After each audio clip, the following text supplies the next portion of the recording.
Hey YouTube, this is for all of those people out there who have never had a massage before or are curious about the massage industry, and I'm going to go over in this YouTube video a little bit about how people dress and undress for massage therapy work based on their gender and age and other factors, and just trying to give you a little bit of an insight into our line of work. So let's start out with what are the different levels of dress or undress you can have during a massage and body work session. So first and foremost, there is an old saying that you undress to your comfort level. So let me define that for all of you. It simply means whatever you're comfortable with. So some people come into a massage and they've never been touched by another person in a massage type environment, and so they don't know what to expect. So when we say undress to your comfort level, what we want you to always feel is safe and comfortable and in control of the situation, because if you're more relaxed as a result, sessions tend to go better. So for some people, they like to be fully clothed, whether they're in a massage chair or whether they're on a massage table or whether they're on a shiatsu mat. They will only undress to what they're comfortable to, and some forms of massage are intentionally meant to be done through clothing.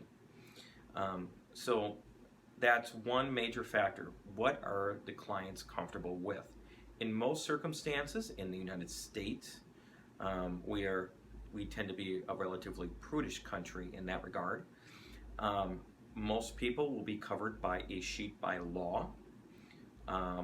So no one will ever be completely naked over the top of a sheet and exposed to the therapist. That's just the way it's done in the US.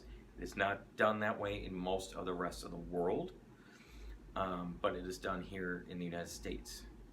So when most people in the United States come in for a massage, women will remove their bras but leave their underwear on, and they'll be covered by a sheet. Men will typically wear their underwear, but some will remove their underwear.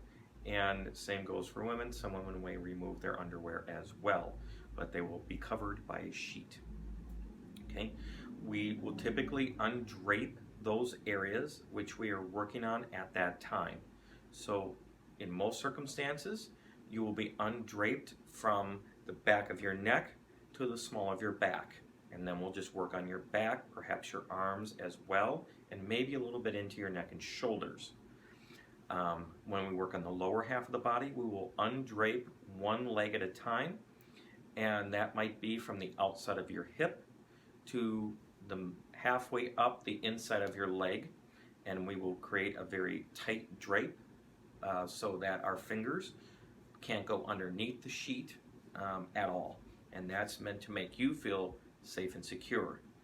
Now there's something called a whole leg or a glute and leg drape, and that is simply we undrape from your foot all the way up to your low back, and we'll expose your glute and leg at the same time, working half of the body at one time. And we will most of the time use that in situations where your glutes are tight, your hamstrings are tight, and therefore working them as one piece tends to make the most sense because we can do more effective treatments. Now, we will only do those if you are comfortable. If you are not comfortable, we will not do those things. Simple as that. Are there ever situations where you will work on somebody without any clothes on at all and expose their entire body? And the answer is there is never a real good reason why we would do that. There's never a reason to work on someone's genitals.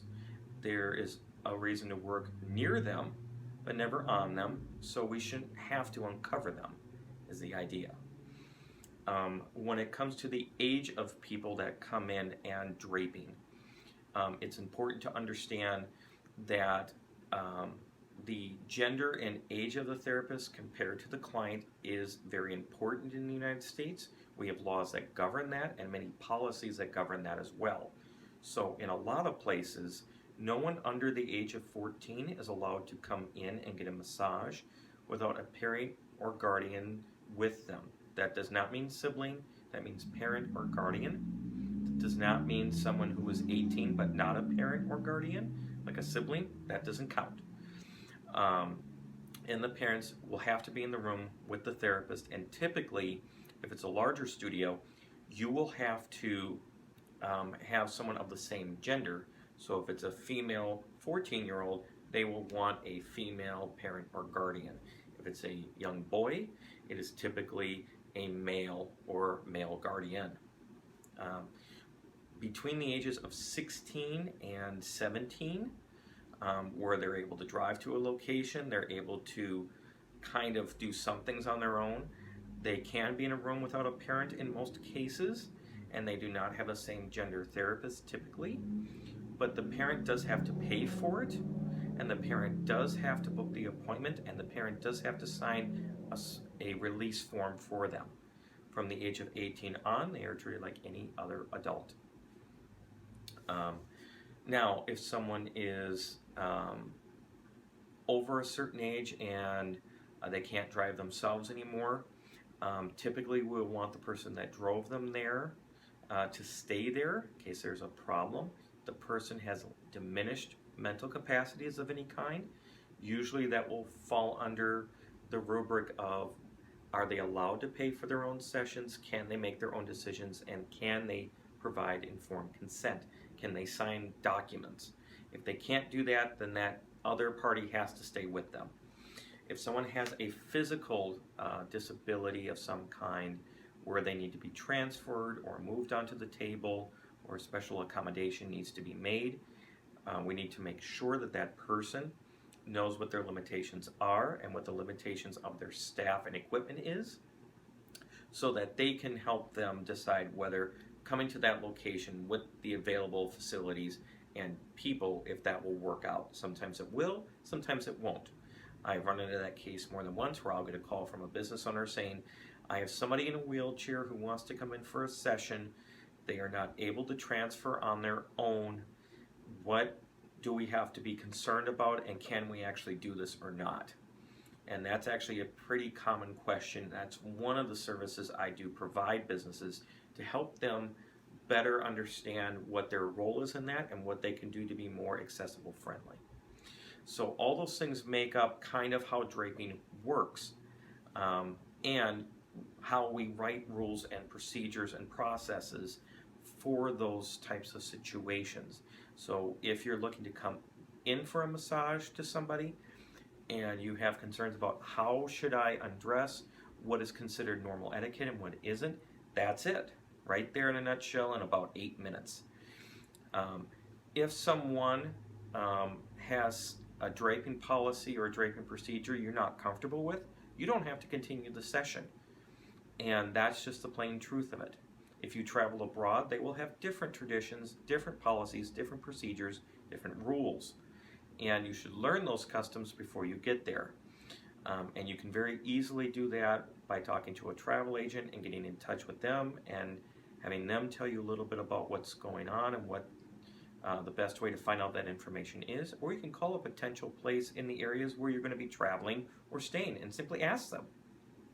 They might be able to answer your questions through an email, and that will help you better feel comfortable during your time there if you were to consider going in for a session. I hope this has been helpful. I hope that you also put comments below if you have any questions. I want them too. Thank you so much for your time. Have a great day, and we'll see you on the table.